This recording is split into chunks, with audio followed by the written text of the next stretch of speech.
Depuis des milliers d'années, les volcans fascinent autant qu'ils effraient, car en quelques heures seulement, ils peuvent détruire des villes entières, bouleverser le climat de la planète et transformer profondément les paysages. Pourtant, ces géants de feu et de roche ne sont pas seulement des forces destructrices, puisqu'ils jouent un rôle essentiel dans l'histoire de la Terre. Mais au fond, qu'est-ce qu'un volcan ? Et pourquoi certains produisent de simples coulées de lave alors que d'autres provoquent des explosions cataclysmiques ? Et surtout, comment les scientifiques surveillent-ils ces géants pour tenter de prévoir leur éruption ? Eh bien, dans cette vidéo, nous allons plonger au cœur du volcanisme pour comprendre comment se forment les volcans et pourquoi certains d'entre eux pourraient un jour provoquer des catastrophes à l'échelle mondiale. Alors, c'est parti.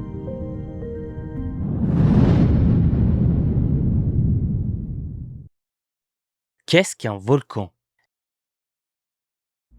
Avant de plonger au cœur du sujet, il me semble important de comprendre ce que l'on entend réellement par le mot volcan, même si à mon avis, tout le monde sait de quoi il en retourne. Donc, selon les définitions trouvées sur Internet, les volcans sont des structures géologiques résultant de la remontée du magma situé sous la croûte terrestre. Et c'est cette fameuse remontée qui peut conduire à l'éruption et à l'expulsion de matériaux volcaniques tels que des gaz, roches, cendres ou lave. D'ailleurs, les volcans peuvent aussi bien être émergés que sous-marins et sont présents à la surface de différents corps telluriques possédant une activité géologique interne. Autrement dit, le volcanisme n'est pas une spécificité de la Terre, puisqu'on en retrouve même jusqu'à Mars, avec le fameux mont Olympus qui fait plus de 20 km de haut. Et il faut bien se rendre compte que le mont Everest, qui est déjà impressionnant avec ses 8849 mètres, n'est qu'une colline à côté du monstre volcanique qu'est le mont Olympus, et qui en fait une des structures les plus impressionnantes de notre système solaire. Un autre point important à connaître lorsque l'on parle de volcanisme est la notion de plaque tectonique. Comme vous le savez sûrement déjà, la surface de la Terre n'est pas constituée d'un seul bloc solide. Mais en réalité, elle est découpée en une quinzaine de grandes plaques qui flottent sur une couche plus chaude et plus souple du manteau terrestre, appelée l'asténosphère. Ces plaques se déplacent en permanence, mais à une vitesse très lente à l'échelle d'une vie humaine, généralement de quelques centimètres par an. À titre de comparaison, c'est à peu près aussi rapide que la pousse de vos ongles. Et c'est lorsqu'elles s'écartent, se heurtent ou glissent les unes contre les autres que se produisent de nombreux phénomènes géologiques, tels que les séismes, la formation des montagnes et bien sûr le volcanisme, qui est le sujet de cette vidéo. Donc maintenant, nous allons pouvoir aller un peu plus loin en faisant un zoom sur notre belle planète pour comprendre comment les plaques et les volcans se répartissent à sa surface. Où se trouvent les volcans ? Sur Terre, les volcans se trouvent la plupart du temps dans des zones géographiques bien précises. En effet, on ne trouve pas les volcans n'importe où sur la planète, puisque c'est principalement au niveau des limites entre les plaques tectoniques que l'on peut, la plupart du temps, les observer. Cela permet de distinguer trois grandes familles de volcanisme qui servent en quelque sorte à les classer. Pour commencer, nous avons le volcanisme d'accrétion, qui se forme aux endroits de la planète où les plaques tectoniques s'écartent les unes des autres.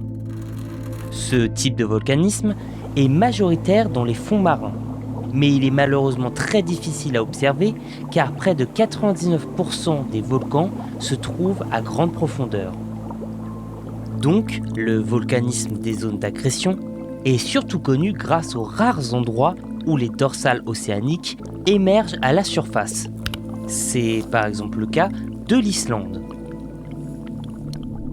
Ensuite, on trouve le volcanisme de subduction, qui correspond aux zones où les plaques tectoniques convergent. Autrement dit, c'est lorsque l'une d'elles s'enfonce sous l'autre. Ce phénomène crée souvent du relief. Et c'est également là, dans ces régions, que l'on trouve la majorité des volcans explosifs et violents. En 2023, on comptait environ 1670 volcans actifs et émergés à travers le monde, dont plus de 60 sont entrés en éruption cette année-là. Ces chiffres ne prennent même pas en compte les volcans sous-marins, qui seraient bien plus nombreux puisque certaines estimations évoquent près de 20 000 volcans dans les océans. D'ailleurs, la zone la plus célèbre est la ceinture du feu du Pacifique, qui concentre à elle seule plus de 75% des volcans émergés de la planète. Et cette immense zone s'étend de la Nouvelle-Zélande, en remontant vers l'Asie de l'Est, passant par le Japon, puis longe les côtes ouest de l'Amérique du Nord, avant de se prolonger jusqu'à l'Amérique du Sud. C'est donc un endroit gigantesque.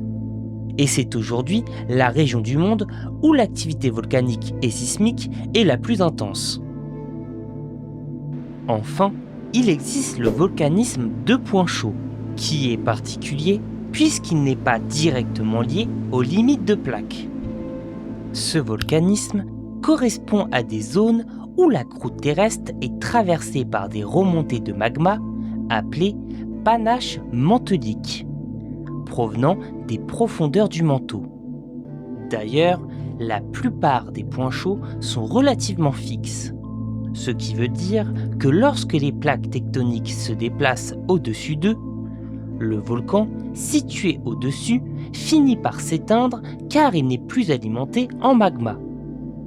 Avec le temps, un nouveau volcan peut alors se former plus loin au-dessus de ce même point chaud.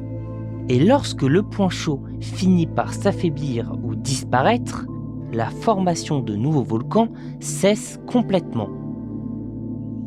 D'ailleurs, sans ce type de volcanisme, l'archipel d'Hawaï n'existerait pas. Maintenant que nous avons compris où se trouvent les volcans sur notre planète, regardons d'un peu plus près comment ils se forment concrètement. Comment le magma remonte vers la surface. Comme vous l'avez compris, la grande majorité des volcans sur Terre se forment le long des limites des plaques. Et ce n'est pas un hasard que ces mêmes endroits soient aussi des régions à fort potentiel sismique, puisque ces mêmes limites sont aussi responsables de la majorité des séismes sur Terre. En effet, lorsque deux plaques tectoniques interagissent, d'immenses tensions peuvent s'accumuler sous la croûte terrestre. Et lorsque ces tensions se libèrent brutalement, cela provoque un séisme. Un des exemples les plus parlants reste le Japon, puisque cet archipel concentre sur son territoire des chaînes de montagnes, de nombreux volcans actifs et une activité sismique intense, pouvant même provoquer des tsunamis dévastateurs. Et tout cela est rendu possible car lorsque deux plaques entrent en collision, la plaque océanique, qui est plus dense, s'enfonce sous l'autre, en plongeant profondément dans le manteau terrestre. Et à mesure qu'elle descend, pression et température augmentent petit à petit, conduisant les roches à libérer l'eau piégée en profondeur, et qui joue un rôle crucial, puisque cela permet d'abaisser le point de fusion des roches situées au niveau du manteau. Résultat, ces roches fondent partiellement et forment du magma qui, ainsi créé, devient plus léger que les roches environnantes. Par conséquent, il remonte vers la surface. Il peut ainsi s'accumuler dans des réservoirs magmatiques. Et lorsque la pression devient trop importante, une éruption volcanique peut se produire. C'est ainsi que nous obtenons un volcan. Donc, maintenant que nous avons compris comment les volcans se forment et pourquoi le magma remonte vers la surface de la Terre, une question se pose. Comment se déroule une éruption volcanique?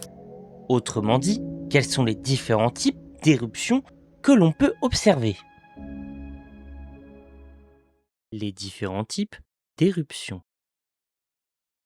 Dans la nature, il existe deux grands types d'éruptions volcaniques, les effusives et les explosives. Mais alors, quelle est la différence entre les deux? Et surtout, pourquoi cela change-t-il totalement notre manière de percevoir une éruption, ainsi que son impact sur la faune et la flore? Eh bien, c'est ce que je vous invite à regarder de plus près. Dans un premier temps, nous avons les éruptions dites effusives, qui se produisent lorsque le magma est très fluide et peu visqueux. Cela permet au gaz piégé dans les roches en fusion de s'échapper facilement sans accumulation de pression. Résultat, la lave s'écoule le long des pentes du volcan. Ce type d'éruption est spectaculaire et très photogénique, mais ils sont généralement moins violentes que les éruptions explosives. En effet, la lave s'écoule dans une direction relativement prévisible, ce qui laisse souvent aux populations et aux animaux le temps d'anticiper son arrivée.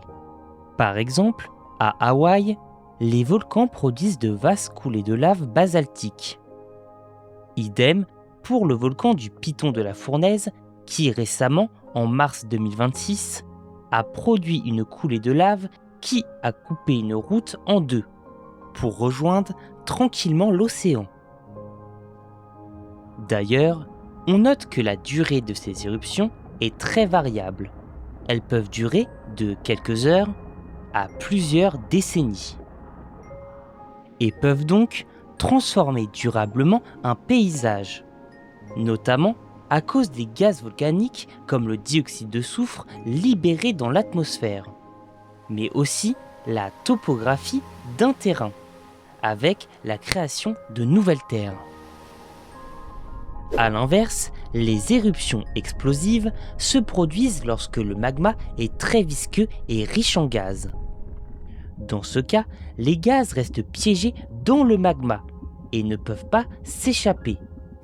La pression augmente alors progressivement, jusqu'au moment où la roche ne peut plus la contenir. Cela produit inévitablement une explosion violente et destructrice, et projette d'immenses colonnes de cendres, de bombes volcaniques et parfois des nuées ardentes, aussi appelées coulées pyroclastiques. Ces phénomènes comptent parmi les plus dangereux du volcanisme. Les nuées ardentes sont des avalanches brûlantes composées de gaz, de cendres et de fragments de roches dont la température peut atteindre 250 à 800 degrés. Et ces dernières dévalent les flancs des volcans à des vitesses pouvant atteindre plusieurs centaines de kilomètres par heure. Parfois jusqu'à 700 km/h, soit presque la vitesse d'un avion de ligne.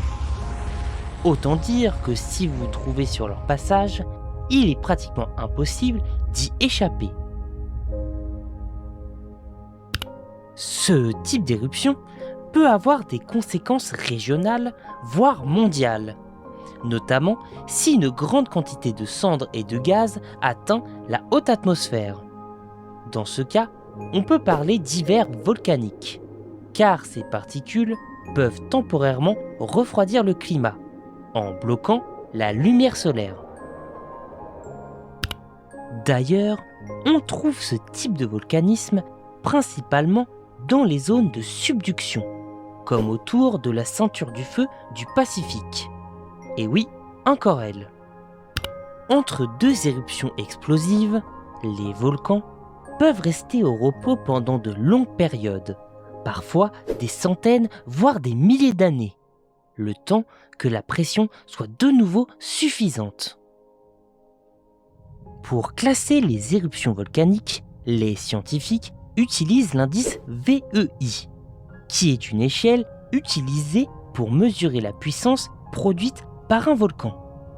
Il a été créé en 1982 par les volcanologues Christopher Newhall et Stephen Self et peut être comparé à l'échelle de Richter pour les séismes, car il permet de comparer les éruptions entre elles. Ainsi, l'échelle VEI va de 0 à 8 et elle est logarithmique. Cela signifie qu'à chaque niveau, la puissance de l'éruption est environ 10 fois plus importante que le niveau précédent. Donc, une explosion de niveau 2 serait 10 fois plus puissante qu'une explosion de niveau 1. Pour déterminer cet indice, les volcanologues se basent principalement sur 3 critères. 1. Le volume de matériaux éjectés, cendres, roches, lave. 2. La hauteur de la colonne éruptive. Et 3. La durée et la violence de l'éruption.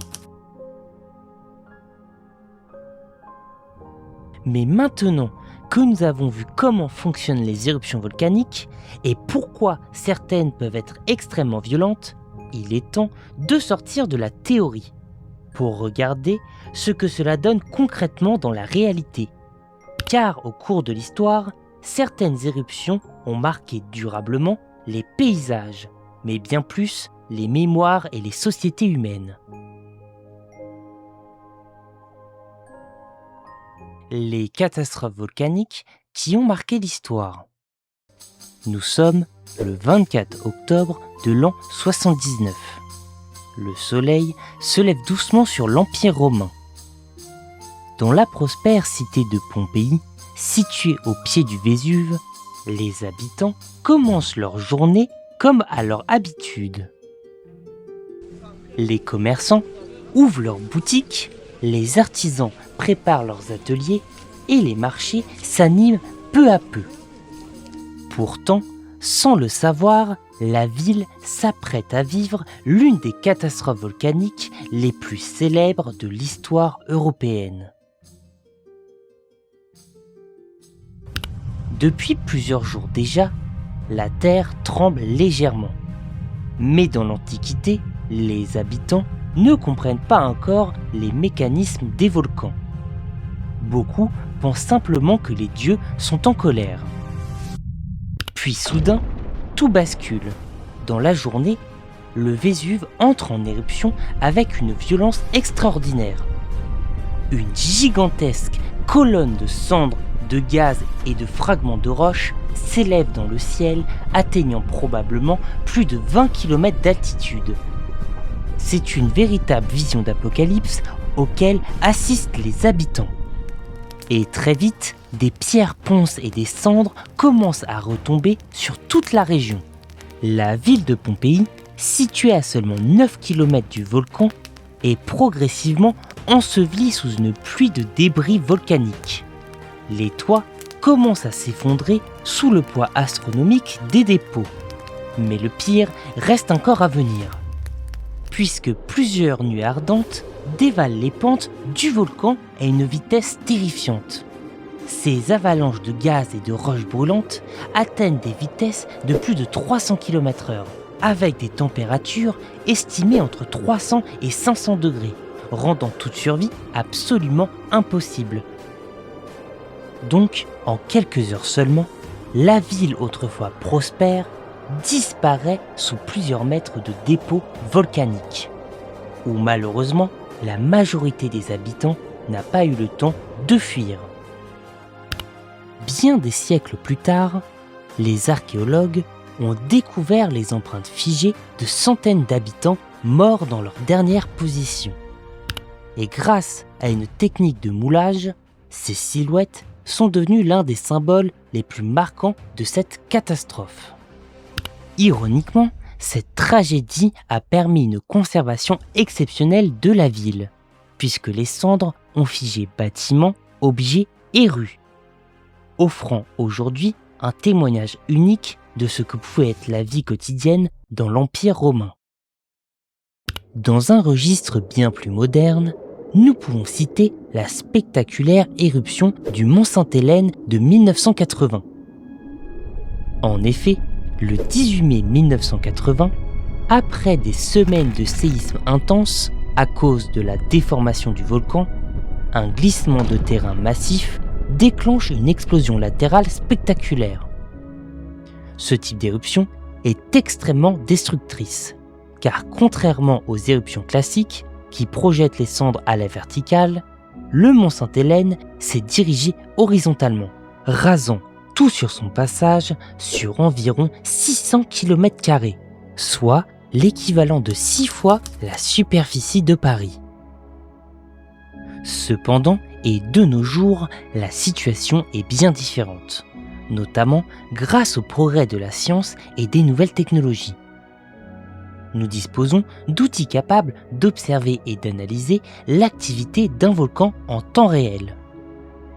Mais alors, comment les scientifiques surveillent-ils ces géants de feu?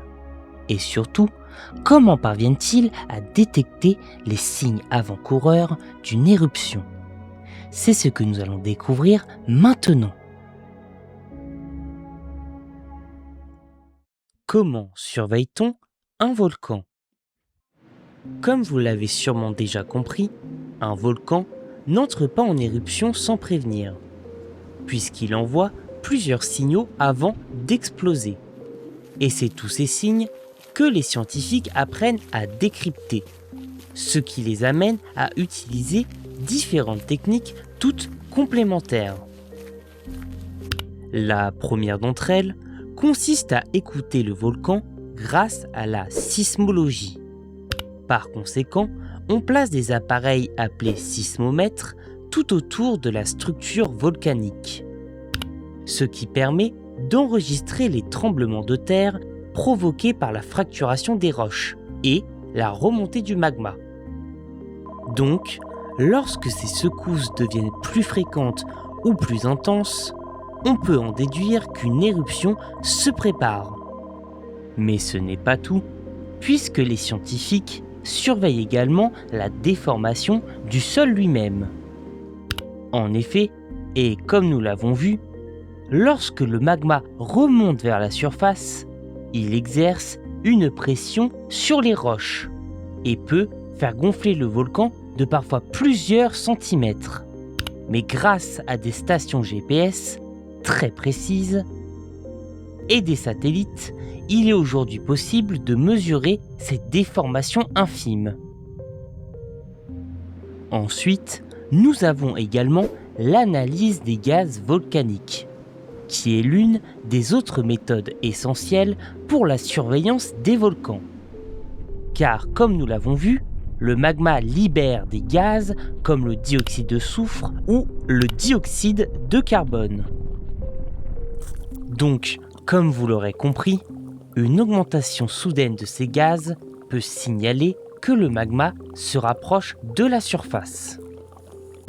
Enfin, la température est surveillée à l'aide de caméras thermiques ou d'images satellites. Donc, une hausse de la chaleur au niveau du cratère ou l'apparition de nouvelles zones chaudes peut révéler une activité croissante. Mais il faut bien comprendre une chose. En réalité, aucun signal ne suffit à lui seul pour prédire une éruption. En effet, c'est lorsque plusieurs indices apparaissent en même temps que les volcanologues peuvent estimer qu'une éruption est plus ou moins probable dans les jours qui arrivent, et ainsi alerter la population.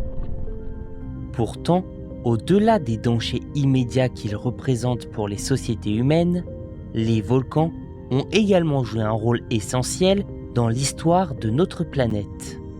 Alors, quelles ont réellement été les conséquences du volcanisme au cours de l'histoire de la Terre? C'est ce que je vous invite à découvrir. Quelles sont les conséquences du volcanisme sur l'histoire de la Terre? Depuis la formation de notre belle planète, le volcanisme joue un rôle fondamental dans son évolution.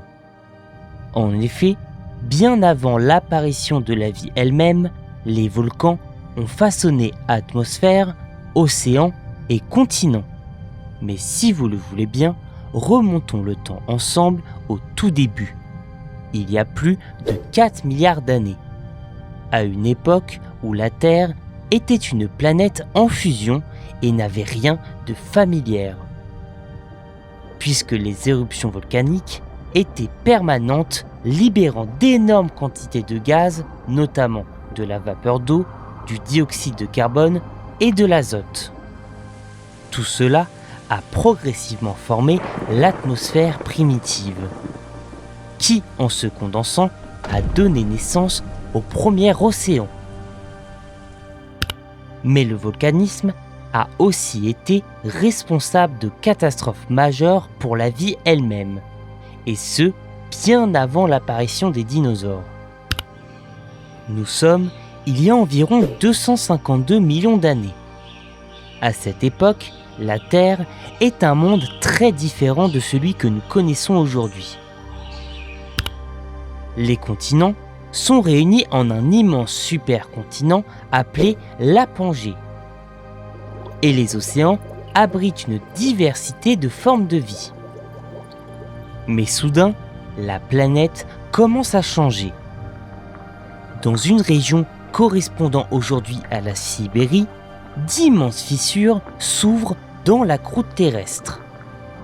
Pendant des centaines de milliers d'années, des quantités colossales de lave se déversent à la surface, formant ce que les géologues appellent aujourd'hui les traps de Sibérie. Mais ces éruptions ne se contentent pas seulement de transformer les paysages. Elles projettent également d'énormes quantités de gaz et de particules dans l'atmosphère, qui perturbent progressivement l'équilibre climatique de la planète.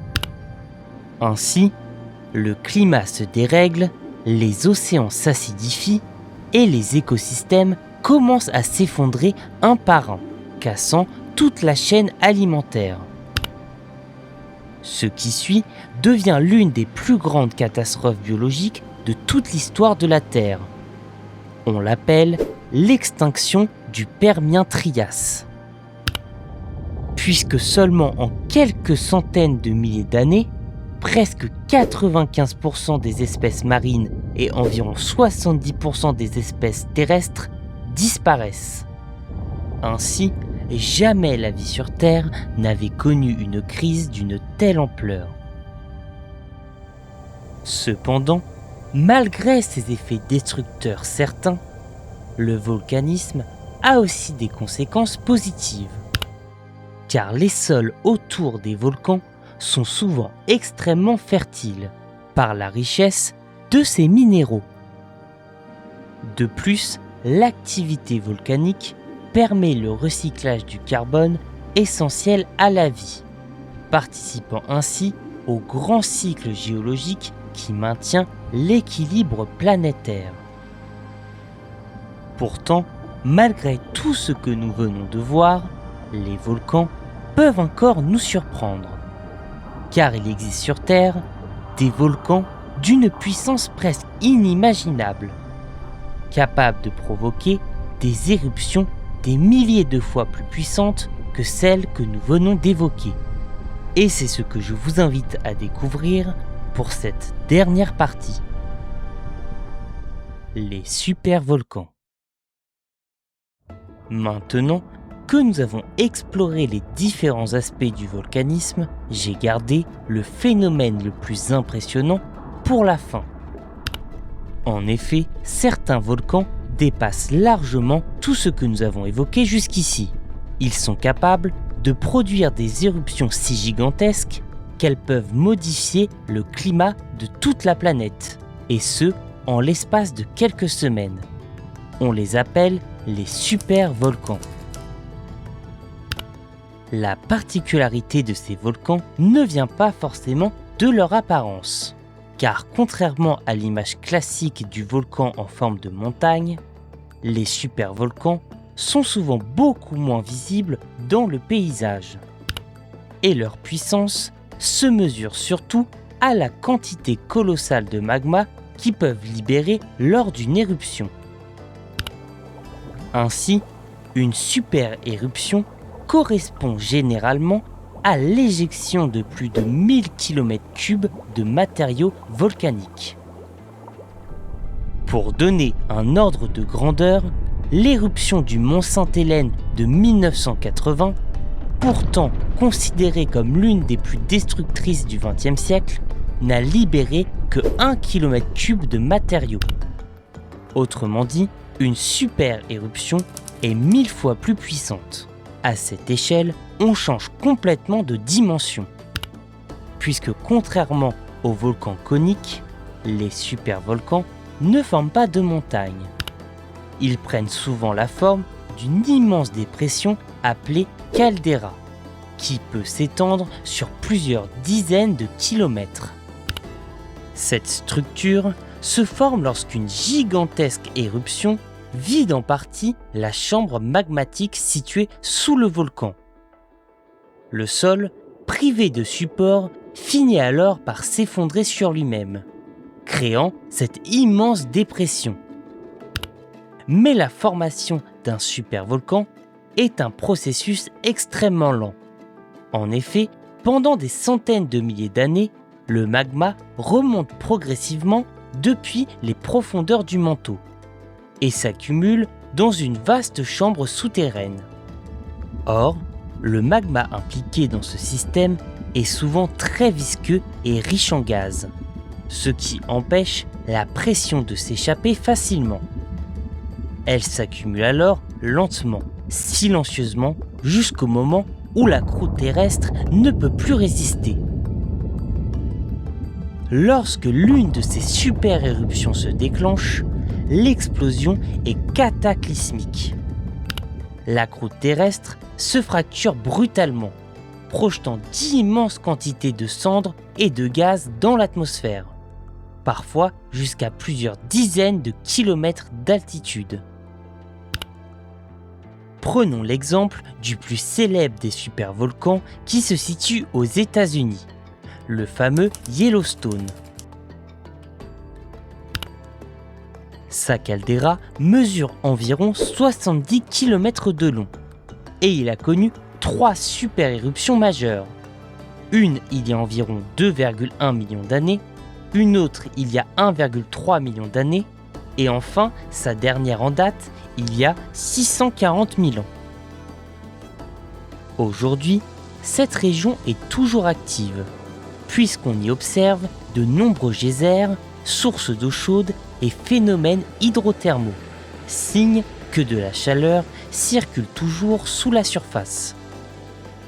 C'est pour cette raison que le Yellowstone est surveillé en permanence par les scientifiques. D'ailleurs, si une super-éruption devait se produire aujourd'hui, les conséquences seraient considérables. En effet, une grande partie de l'Amérique du Nord pourrait être recouverte de cendres, perturbant gravement les transports, les réseaux électriques et l'Internet à l'échelle mondiale. Les gaz volcaniques projetés dans l'atmosphère pourraient également provoquer un hiver volcanique, entraînant une baisse temporaire des températures mondiales et d'importantes perturbations climatiques pendant plusieurs années. Cela pourrait conduire à des famines ainsi qu'à des phénomènes météorologiques inhabituels, comme de la neige en plein été dans certaines régions. Le réchauffement climatique deviendrait alors un lointain souvenir pendant quelques années et la vie sur Terre serait profondément perturbée. On pourrait compter des millions de morts directement ou indirectement liés à cette éruption, notamment dans les grandes villes, sans compter l'effondrement probable de l'économie mondiale, ainsi que la disparition des États-Unis comme grande puissance dominante, avec la fin de la mondialisation et de la croissance telle que nous la connaissions jusqu'à aujourd'hui. Mais heureusement, les supervolcans n'explosent pas soudainement sans prévenir. Ils évoluent sur des échelles de temps de centaines de milliers d'années. Et aucun signe actuel n'indique qu'une super éruption soit imminente à Yellowstone. Mais il nous rappelle une chose essentielle. La Terre est une planète vivante capable de transformation d'une ampleur que l'on a parfois du mal à imaginer.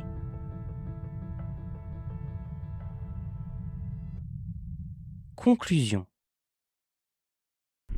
Comme nous venons de le voir tout au long de cette vidéo, les volcans sont parmi les phénomènes naturels les plus spectaculaires de notre planète.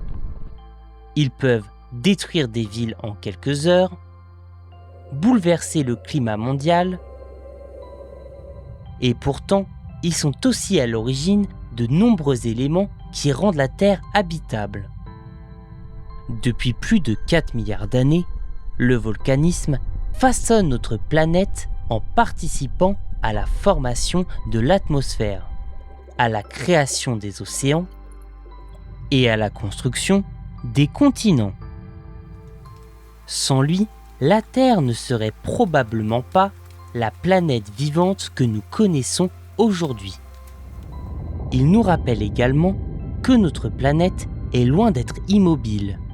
Sous nos pieds, la croûte terrestre se fracture, les plaques tectoniques se déplacent et le magma continue de circuler dans les profondeurs du manteau. Et grâce aux progrès scientifiques, les volcanologues sont aujourd'hui capables de surveiller ces géants et d'anticiper certaines éruptions. Pourtant, malgré toute notre technologie, la Terre conserve encore une part d'imprévisible. Les volcans nous rappellent ainsi une chose essentielle. Notre planète est vivante, dynamique et parfois capable de transformation d'une puissance difficile à imaginer.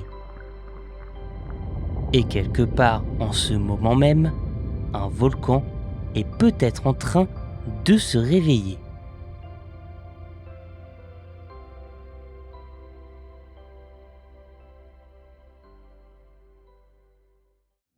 Si cette vidéo vous a plu, n'hésitez pas à vous abonner, à liker et à partager cette vidéo.